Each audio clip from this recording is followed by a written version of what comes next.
Okay, so welcome to the Great Big Book Club, and I'm here to talk with Alex Shulman about her fantastic memoir, which is right here, called Clothes and Other Things That Matter. And I think that only women really know what the answer to that question is, or the answer to that statement is. Alex, I've just finished this book and I loved it. And more than loving it, I found it extremely comforting. And I was trying to work out why that was. I mean, comforting in terms of where we find ourselves today in lockdown and sort of with our fingertips stretched to the world that used to be and not quite sure what we're touching in the future. And there was just something about your book that was sort of nostalgic, had a sort of foot in a past that we all recognize, but was also incredibly forward-looking as well. I sort of attacked it in little bite-sized chunks, which is, I think, how you structured it, probably on purpose. And anyway, I couldn't recommend it more highly, so thank you for that. And maybe just start by telling us a little bit about how you structured it, because it's sort of like a desert island disc of your favorite clothing items. So maybe just sort of talk a little bit about the genesis of the book. Well, thanks, Bella. I mean, great compliment coming from you. And yes, it's actually, I think a lot of people have found it comforting now, not least because the chapters are so short and no one's got any concentration. You know, if you can get through about sort of 4 pages, all right, and then suddenly you're desperate to check whether, I don't know, a rose has died in the garden, or you suddenly remember you've got to hang up the washing, or, well, I do anyway, or I'm checking yet another Instagram post. So I think the format, which of course I wouldn't have known when I started it, has actually been very helpful for lockdown reading. It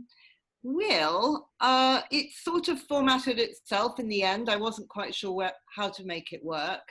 I just started to write about different items of clothing that I thought I had something to say about.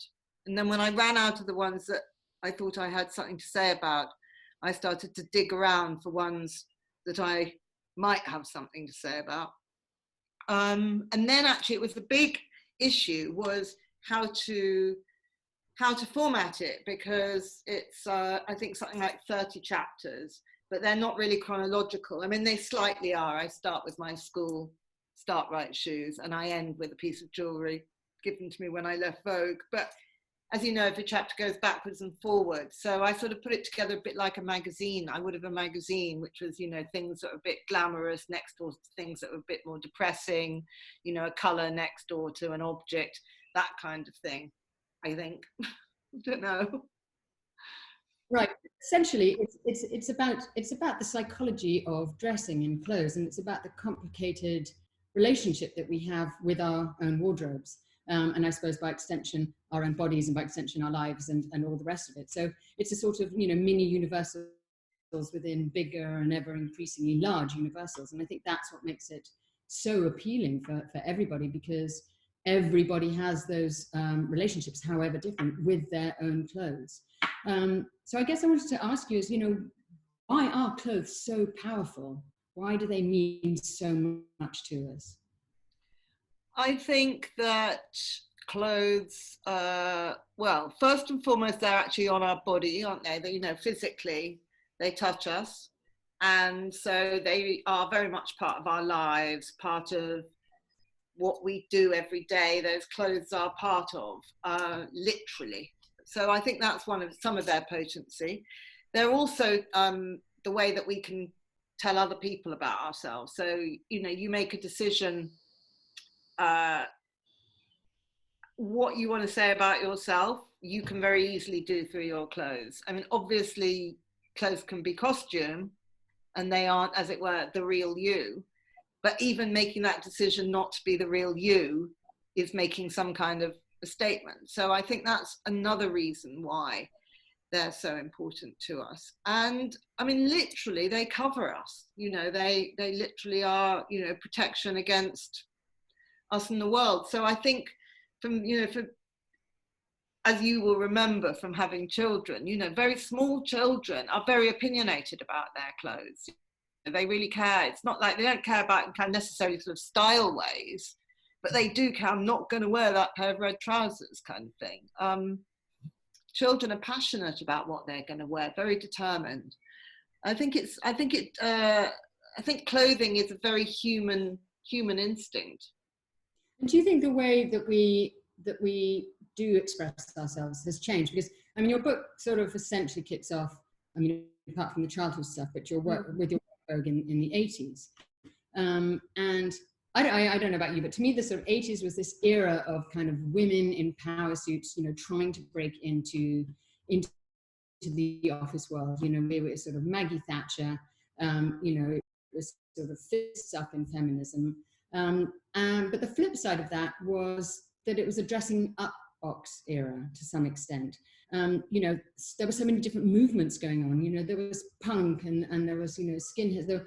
And I felt like we were trying those on, and maybe that was something to do with, we were trying those to see how they suited us and see whether we matched with them. And then we discard them after a weekend or discard them after a week. And I feel, I don't know about you, but I feel like now we're in an era of individualism where we absolutely do dress in a very particular way, pulling in sources from everywhere to try and say what we feel more about our own positions, you know, what we feel about ecology or what we feel about gender. I mean, there are so many things that we have to have feelings about and now express in clothes. And I think it's very different now.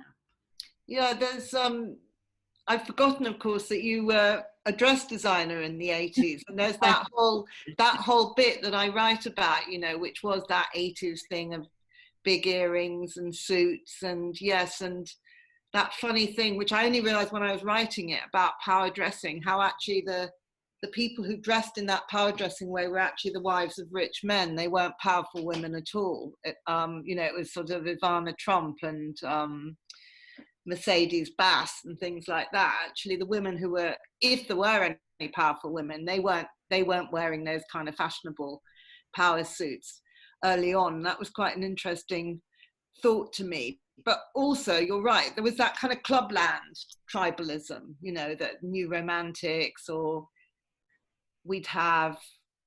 you could dress up to go out for a night in a certain way. That was fancy dress. That wasn't real life, I don't think. No, I don't. I think it felt very different, for sure. Yeah, and now, well, I don't think people do dress up in that same way. Well, I'll tell you what, I think people feel more empowered to wear, if they want to, as it were, dress up as a new romantic now, they'll just do that all the time. Whereas I think then you really felt you couldn't, you know, you just could not go to work in an office, you'd be kind of pilloried. Where now there is much more lassitude about, you know, the way people look, and walking down the street, you see, you know, somebody can have green hair, they can have, you know, earrings dangling from every, piercings from, you know, every inch of their body, everything. So you're able to express yourself more freely in a way than I think you could as a young woman, and definitely not as a young man. I mean, a young man definitely had a tough time in the 80s in any kind of rigid kind of profession. So I think it is different now, but I think the message that clothes give is just as powerful, was just as powerful then as it is now. I mean, going back to the 80s, and most people, I suppose, would think that women's magazines are sort of the mothership of female power. But you had to fight for a place in that world, and you had to fight for it from a man, really. You had to earn the right to belong to it from a man, which I thought was quite interesting, which is your editor, Mark Boxer. And you write about that a bit in the book. You obviously had rather an interesting relationship with him. So I thought maybe you could elaborate a bit on how that felt, sort of entering into that very female world, but still having to kind of, you know, impress the patriarchy. I mean, I think it's just an interesting moment in time. Well, that was a particularly odd relationship I had, because he'd had a romance with a very good friend of mine many years before, when we were like 19 or 20. And so to suddenly find his old love's best friend, you know, as his employee 5 years later was, you know, not his dream, I don't think. You know, I'd always been the gooseberry in the back of the car all that time ago. It wasn't my dream either to get him as my boss. But I don't think it was the fact that he was a man then. I mean, I worked for Tina Brown just before him, and she, if anything, was actually sort of more terrifying and more difficult to work for. Yeah. I've never had a feeling about the patriarchy in my employment. The most male place I worked was on the Sunday Telegraph, and there I was probably one of maybe 4 or 5 women who had sort of relatively senior jobs within the newspaper. I was only 27 then as well. I mean, imagine now at 27, you probably haven't even got a secretarial job. It's so difficult. But even there, although I was kind of aware of the fact that it was all men and they had all of the they had all of the oxygen, it was never something that bothered me. That's just been something I've got a kind of some strange default switch in my head where it's not been a problem for me. So I never felt that I had to battle against men to get where I wanted. Maybe because most of my life's been spent working in glossy magazines, and so much of the material is female based. Yeah. But then I edited GQ, which was a man's magazine, for 2 years. Was pretty well the first editor there. So I think I was given opportunities. You write, and this is a quote, you write about the women that you're taking over, or that your generation is taking over the job from. And I found this so recognizable. You describe them as, you know, women who were wearing floral blouses and below the knee skirts. And then you go on to say that these were women we thought we would have had such different lives from, but of course, in the end have not. And I thought that was incredibly poignant in some ways, because I remember that feeling so well as you know, being similar age to you, and that thing of sort of part impatience and part a sort of tiniest bit of sort of 20-something disdain. Yeah. You know, for these women, and just thinking, I will never be like you, and I'm pushing you out and I'm ousting you. And it was, and I, you know, memory tricks us all the time and we forget so much. And it's, why do those moments stick in your mind so much? Because I remember a moment when I was looking at an older woman in my business and thinking, yeah, no, it will never be like that for me. So I don't know, how do you think we have ended up like those women? And that in ways, it's a good thing, not a bad thing, isn't it? It's a solidarity thing to some extent. I think we, at root, we are like those women. I mean, we're all the same, as it were. And I so clearly remember that thing of seeing, you know, the shopping, like all the men would go out to lunch, to the pub or whatever. This was at Telegraph, and the women would go out to the local, because we'd just moved to Docklands and there was hardly any shopping places, but they'd go to the local supermarket and they'd be coming back with the shopping, you know, and they'd shove it under the desk so that nobody could kind of see that that's what they'd been doing in their lunch hour instead of, you know, hanging out with the guys. And, you know, I was kind of interested when I was at Vogue and I had a primarily female staff, that it really wasn't that different. We looked different. We dressed differently. We probably sounded a bit more like everyone was having a bit more of a kind of liberated, more free time. But at the end of the day, everyone was just as obsessed with whether their child was at home sick that day, you know, and they were sort of trying to juggle doing their job and dealing with the fact that, you know, their au pair hadn't arrived or just left, actually, more likely. And so I felt that things haven't changed that much. But of course, the person that I was not exactly writing about, because she certainly never wore a floral shirt and dirndl skirt, was my mum. Yes, I was going to come on to your mother. I love I have the picture of your mother somewhere here. But she, you know, I so clearly remember not wanting her life, her professional mixed with home life. I mean, she just worked incredibly hard, and every morning before going to work, she'd go out and she'd buy the food for the day in the local street and come back. Then she'd go off to work. Then she'd come home at night, do some work on proofs, because then you corrected proofs, because she worked on magazines. And then she'd cook dinner. And I just kind of thought, what a loser, you know, this is not the way that I'm going to do. And then my life turned out exactly the same. I mean, in practically every detail. So, you know, what was that about? What did I think I wasn't going to be doing is really the truth of the matter. Well, maybe it's about what we think we are going to be doing. You know, we're such forward moving, humans are so forward moving. So we feel that everything has to be left behind us. And we have to push through, you know, a new barrier, another glass ceiling and all the rest of it. And I think that, you know, to some extent, that's what that's a service that mothers sort of give us, isn't it? Is they sort of give us the leg up so that we sort of rise into something new. But at the end of the day, you know, we're all women, we're all mothers. Your mother was, this is the picture of her. I thought it was wonderful because she is so stylish. In her bandana. And it's her bandana and her baggy clothes. And, you know, you describe her as looking like a dustman. No, I said my dad thought she looked like a dustman. That's right. And of course, you know, that sort of brought up the whole thing of like, you know, who do we dress for? You know, that age-old cliche. Do we dress for ourselves? Do we dress for men? You know, do we dress for other women? And, you know, how do you navigate between all those different identities that you have to adopt as a woman? You know, being in the workplace, being a wife, being a sex goddess, being a, you know, it's have you struggled with that sort of at all? Or do you think you have a singular style that has sort of done it for everything?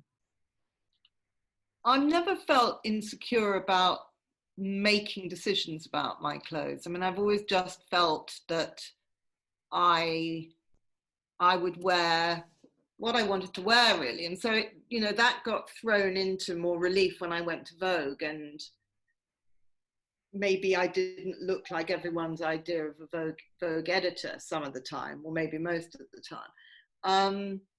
But I never felt, I don't think I feel so insecure about clothes as I know a lot of people do. And a lot of people who are much more confident in many ways than me are more insecure about, you know, is it the right thing to be wearing? Or do I look good in this?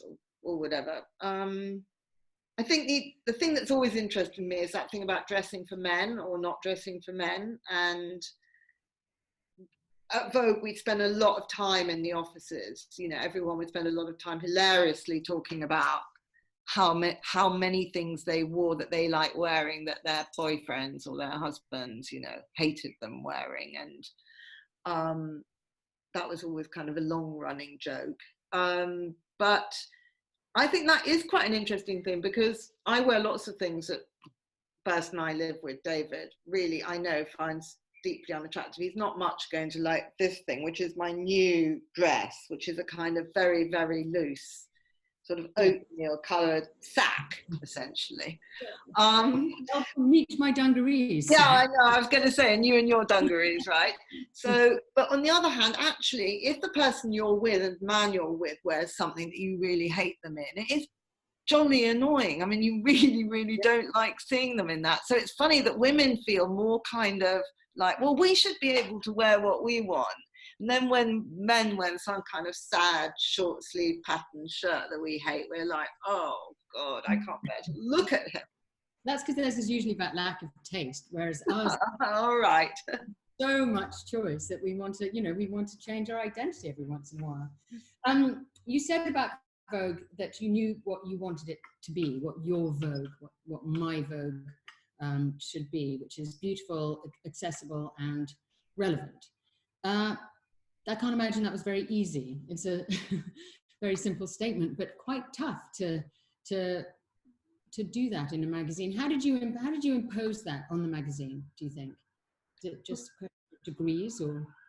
Well, sometimes you succeed and sometimes you don't. You know, it's interesting. I've got all my Vogue's bound issues upstairs in my office now, and I spend quite a lot of time looking through them for one thing or another. And you know, sometimes I'm just gobsmacked by how good an issue is, and sometimes I'm just appalled that, you know, that ever saw the light of day. But I think, you know, trying to me, and you know, you're a journalist too. I mean, to me, the great privilege of journalism is to be able to give people information about something that you're interested in. You know, to research things, to share ideas, to draw attention to something. So I think I sort of used that, really, you know, at the end of the day, it was,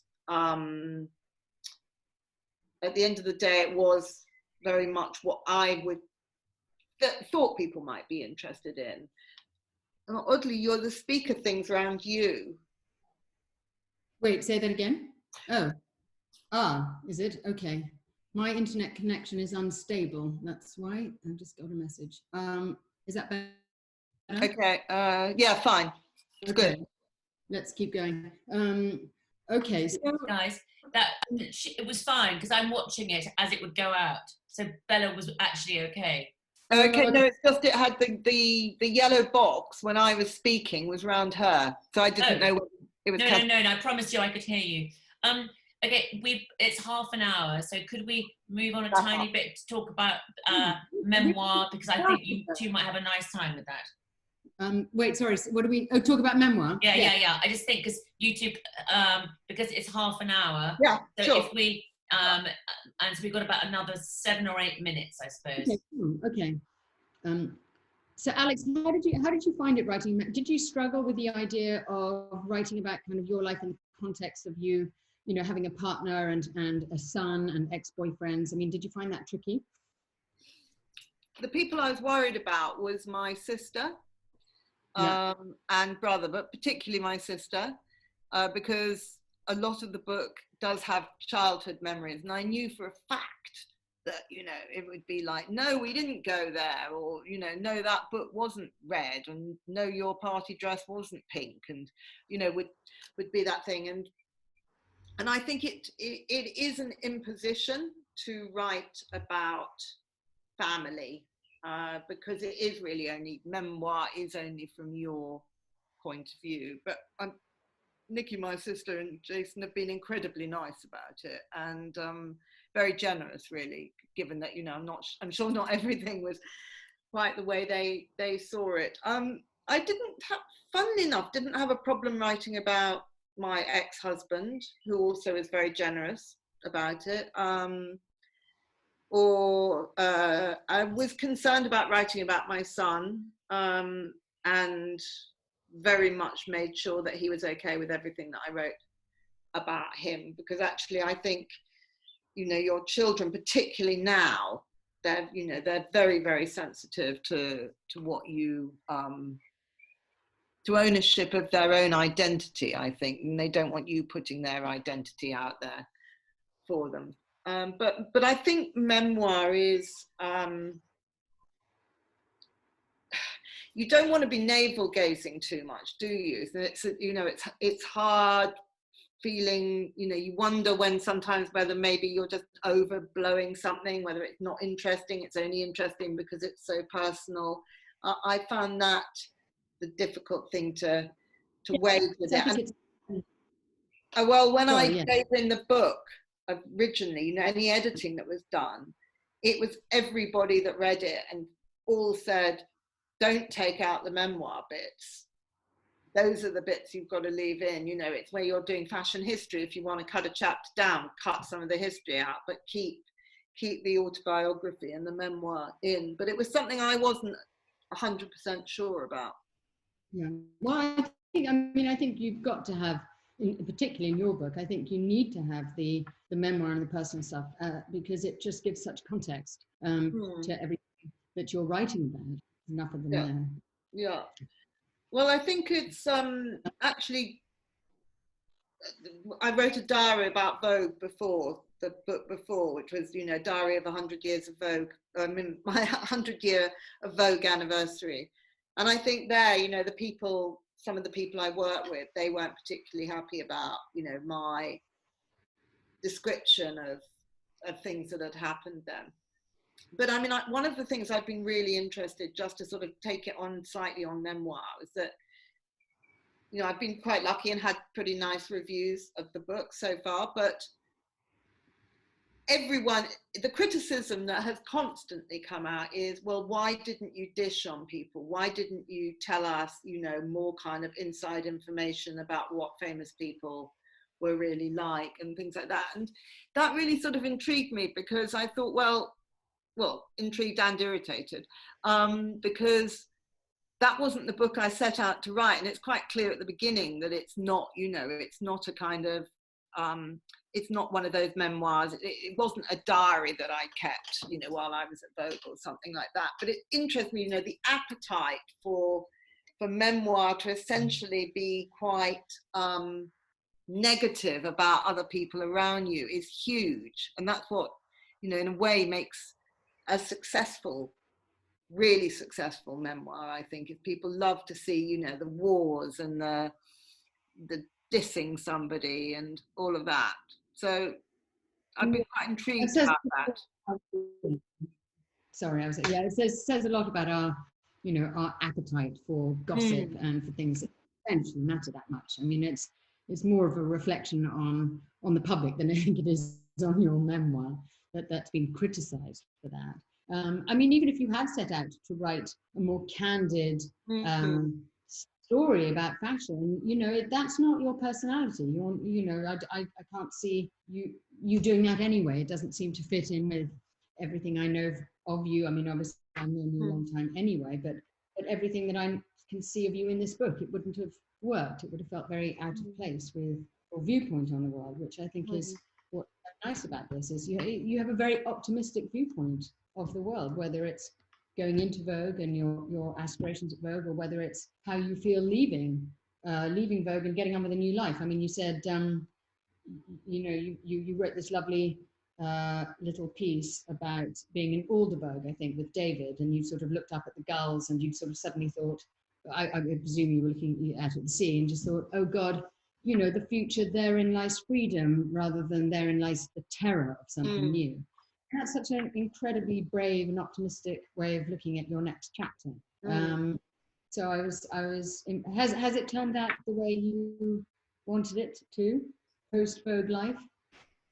It's turned out the same but different, which is, I know, a kind of wishy-washy way. I think I've enjoyed it more than I ever thought I would have, and I haven't missed a lot of the things that I might have thought I would have. You know, I haven't missed sort of the camaraderie of the office. I haven't missed the routine. I haven't missed the sort of luxury, you know, having a PA, having an expense account, you know, having so many things done for me. I haven't missed that for a second. I think that it took me longer to kind of find my feet and get work than I thought it was going to. You know, I kind of thought that lots of things would just crop up as soon as I left Vogue. And to be honest, that was not the case, you know, and there was this kind of rather galling thing for the first 6 months where every time I'd see people, they'd say, oh, I imagine you're rushed off your feet. You know, so many people must be asking you to do anything. And I'm like, nope. But I wasn't going to share that with them. But now, you know, sort of nearly 3 years on, things have definitely rolled on and I've got quite a lot to do. And yeah, and different things actually, which is, so yeah. But funny, I'm not an optimist actually, really. Are you not? You sound like really, but I think in my old age, I'm becoming one. I was always a pessimist as a child and everything. But now I've got a feeling I'm beginning to think, well, there's just not so much time left. And actually, it's better to see the good things that might be out there rather than the negatives. And God knows, I mean, with, you know, lockdown going on, right? I mean, one needs all the optimism you can scar out of the corners to, but... Although it does that every writer, and I was just wondering whether you didn't miss the camaraderie of the office, because essentially at heart you're a writer and journalist, and you know, your editorship came on top of that. But almost every writer I speak to says, I now realize I've been in quarantine for 40 years, because, you know, life essentially is sitting in an office with the door shut, with your head down and going out for exercise once a day and tearing your hair out and then coming back and going to bed. And, you know, life hasn't changed hugely for the writer in lockdown. I think it must be one of the few professions that isn't affected, other than, I suppose, focus, which is difficult for all of us. But I think maybe I know we haven't got much more time. We should finish on something really, really fundamentally important, like aprons, I thought. So I was just thinking, the apron is probably the most perfect pandemic piece of clothing, because we've all discovered our new a new form of domesticity, and we're all loving it. I don't know what you feel about that, Alex. Yeah, because in the chapter on aprons, I kind of write about that whole idea of that actually domesticity has become this whole like a costume really for people, isn't it? So that we all like the idea of being sort of having perfect domestic lives, and that's what the apron's a signifier of, but we don't actually like really doing the work ourselves. So we like those, rows of kilner jars, with our spelt and our pasta and our rice all lined up, and we like a sparkling copper saucepan dangling, and beautiful arrangements of flowers in the background and everything. So we love that, and now we've been forced inside ourselves to sort of indulge in all those things, but actually have to look after ourselves a lot more and get them. So instead of the apron being the kind of rather nice kind of symbol of, whether it's a Cath Kidston or whether it's a lovely old French linen apron or something that, you put on every now and again when you've got people coming for supper or something. So now, I don't know if anyone else, but I mean, I'm living in an apron because I'm going to spend the time, cleaning the bathroom and dusting the shelves and God knows, endless hanging up of washing and everything. So I think it's quite interesting that the apron is sort of perfect pandemic wear, but it's actually beginning to be, at the moment, it's more of a real thing than the costume that it had become, in the same way, which I hadn't realized before, that it was in the 18th century, where it became a thing that, grand ladies like to dress up in aprons, because it was a rebel thing to do if you go to a party in an apron rather than a ball dress. I think what's so great though is that all these items of clothing that we've had purely for form, like the boiler suit, like the dungarees, which I basically realized I've been wearing since I was 15. Now they actually have a functional use, and that's very cool because now I am, getting the hair out of my own drain and putting sort of acid down, Yes. Now I think, oh, what should I wear for this adventure? I know, I'll wear my military style boiler suit. And now everything I've got is covered in bleach or paint, and it looks so authentic. It's kind of a whole new, it's getting a whole new life, fashion life. So I think that, yeah, it might get tedious after a while, though, don't you think? I mean, I'm wondering whether there'll be a kind of kickback, and maybe we can all start wearing wonderful kind of glamorous clothes again in 3 or 4 months' time. That's what we'll want. We'll be fed up with the dungarees and the aprons and the t-shirts and whatever's. I suppose I just think, thank God, fashion's finally come around to my way of thinking, which is you can live in dungarees and not be ashamed. But the thing is, we just, we keep evolving, and that's what's so much fun about clothing, and that's what's so powerful about it, is that it just pops up 10 years later in a different form, and it means something different to us. And I think that's the glorious excitement about it. It just never really gets stale, thank God. So thank you for this. I think it's wonderful, the book. I had to whiz through it because of this, but I'm sort of gonna read it again and enjoy the little red shoes, and enjoy your story about having your feet measured at Peter Jones for school shoes, which God knows I remember as well, but I have size 4 feet. So yeah, it's great. Thank you, Alex. Thank you, Bella. Thanks so much.